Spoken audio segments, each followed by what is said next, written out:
Shalom saudara, khotbah singkat kali ini adalah 7 hal yang dibenci Allah. Bapak Saudara sekalian, kita harus pahami sebagai anak-anak Allah, kita melihat apa yang menjadi kesukaan dan tidak kesukaan daripada Tuhan kita, Allah Bapa.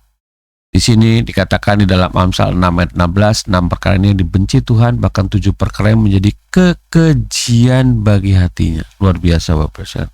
Dikatakan dibenci dan kekejian. Tapi di satu sisi, kita juga memahami apa yang berkenan kepadanya. Dikatakan dalam Kisah Para Rasul 10 ayat 35, setiap orang dari bangsa manapun yang takut akan dia, pertama, takut akan dia, dan yang mengamalkan kebenaran, berkenan kepadanya. Artinya, ini merupakan lawan daripada hal-hal yang dibenci oleh Allah. Bapak Saudara sekalian, kita akan melihat apa itu yang dibenci oleh Tuhan.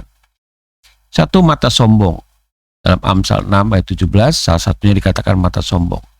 Mata sombong dapat tertuju kepada Allah dan kepada manusia.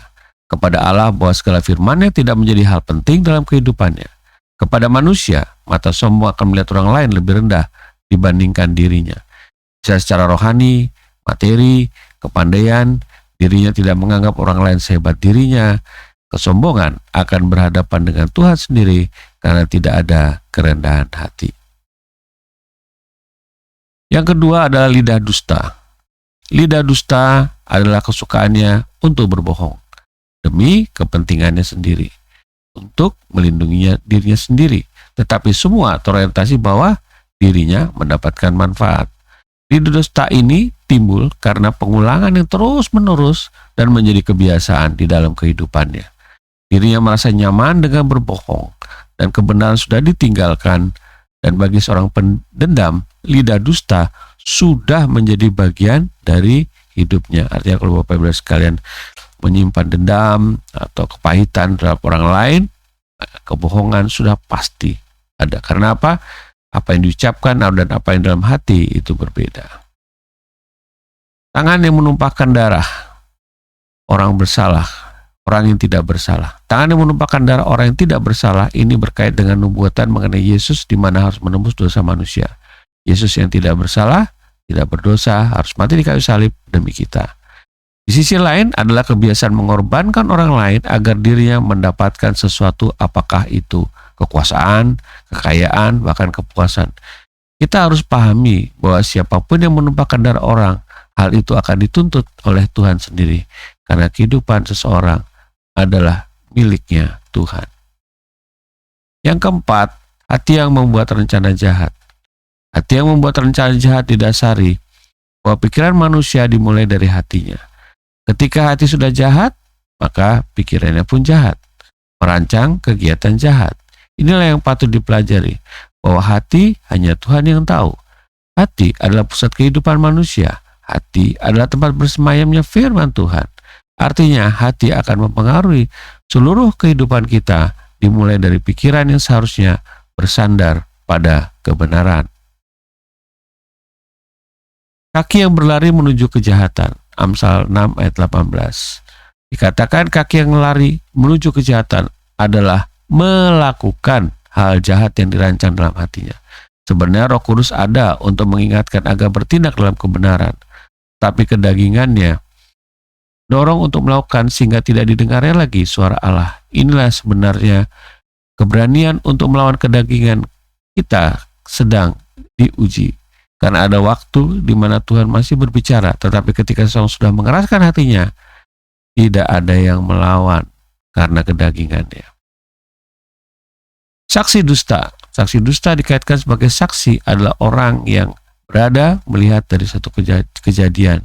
Maka saksi dusta adalah orang-orang yang melanjutkan pemutarbalikan fakta terhadap apa yang dia lihat, rasakan selama suatu kejadian berlangsung. Dirinya tidak menyatakan kebenaran yang terjadi, tetapi mewartakan sesuatu yang berbeda. Hal ini perlu dipahami motivasinya. Apakah ada keberpihakan, membalas dendam, atau kesenangan? Tapi apapun alasannya, tidak benar dan baik. Yang ketujuh, menimbulkan pertengkaran saudara. Menimbulkan pertengkaran antara saudara, artinya konflik internal yang seharusnya tidak terjadi, karena komunitasnya adalah saudara sendiri dan bukan orang luar. Karena ketika perpecahan itu terjadi akan membangun efek negatif secara turun-menurun, menghalangi berkat Allah, dan akan menghancurkan berbagai kesempatan yang seharusnya dapat diraih ketika persatuan itu ada. Pertengkaran antara saudara ini seperti terjadi ketika tercipta antara umat Israel dan Yehuda.